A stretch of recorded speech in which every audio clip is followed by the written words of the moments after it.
Assalaamu calaykum. Kusoo dhawaada muuqaal cusub. Maanta muuqaalkeedan waxaynu ku qaadanaynaa guryo ay ka dhaceen waxyaabo cabsi leh. Balse haddii aad u aragtid muuqaaladan qaar kheyro macquul ah, waxaan ku leeyahay muuqaaladan waxay noqon karaan qaar been ah iyo qaar run ah. Intayna muuqaalka bilaabin, fadlan subscribe saar.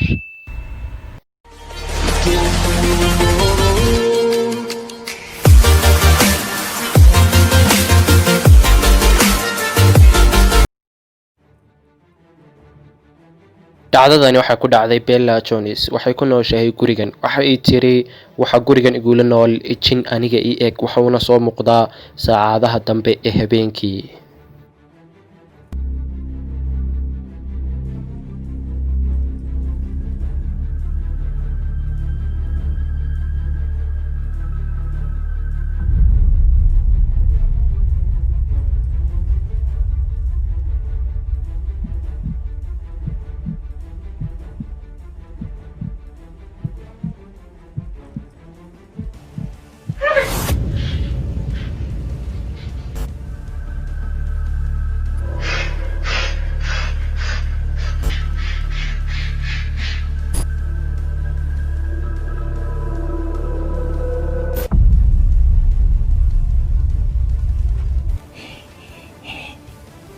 Dhacdadan iyo sheekadani markay ay gaadhay saaxiibada Bella, waxay tageen guriga iyada oo aanay joogin Bella, laakiin waxa ay ugu tageen wax aad iyo aad uga cabsiyay.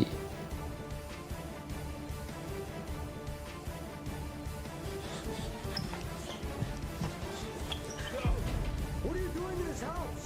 Listen, we're just trying to leave, all right? What's wrong with you? What's wrong with your skin? Bro, let's get the hell out of here.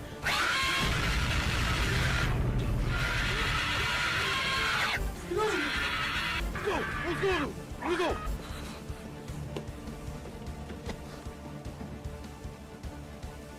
Gurigan waxaa ku nool Jack Fred. Marka uu ka maqan yahay, waxaa gurigan ka dhaca arrimo aad iyo aad u layaab badan. Waxa uuna guriga kaga tagaa aydiisa, aadna waa ay u qayliyaan. Laakiin markan guriga waxa uu sii dhigay kaamirad, waxaana dhacday arrin aad u layaab badan.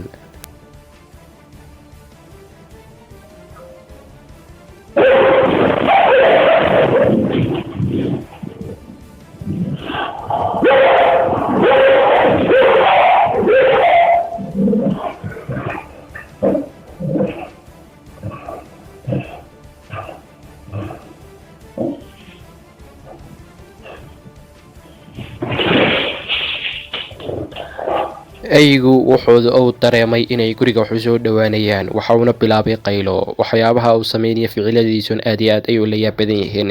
Dadkii muuqaalkan daawaday waxay wax kale ka dhigayeen kursigan sameynaya dhaqaaq layaabka leh, laakiin aniga ani ahaan waa ii caadi.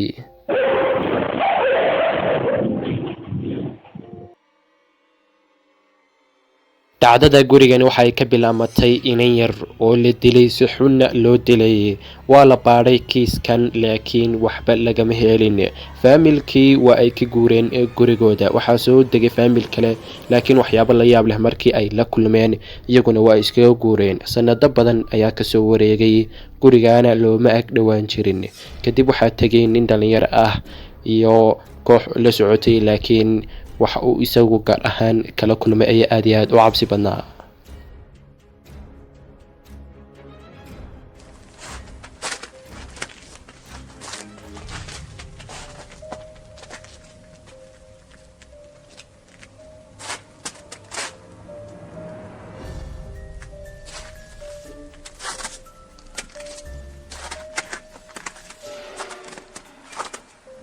Jesus.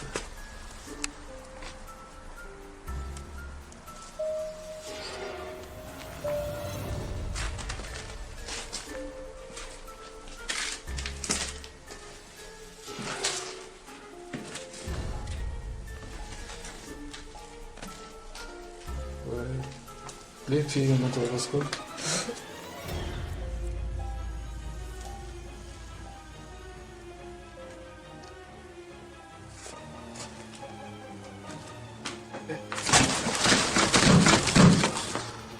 waxaad moodaa in mugdiga dhexdiisa alaab lagaga soo tuuray, waxaana ka soo muuqday mugdiga dhexdiisa weji